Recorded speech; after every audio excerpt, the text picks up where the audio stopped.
Hey, what's up, you guys? So, today I will show you how you can make your own sound on TikTok. So, let's start.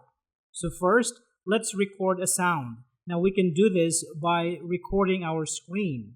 So, I have here an example. I used the built in screen recorder on my phone.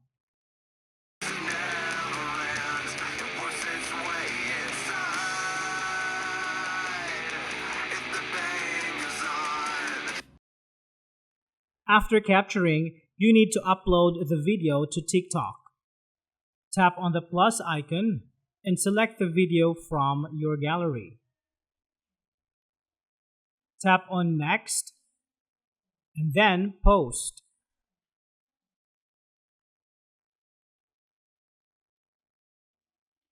When the video is done posting, go ahead and close TikTok and then open it again. Now here, tap on your profile icon on the lower corner of your screen and then tap the video you just uploaded.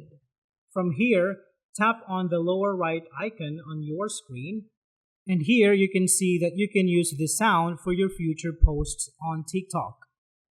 So that's it for this video, guys. I hope you find it helpful. Thank you so much for watching, and I will see you in the next one.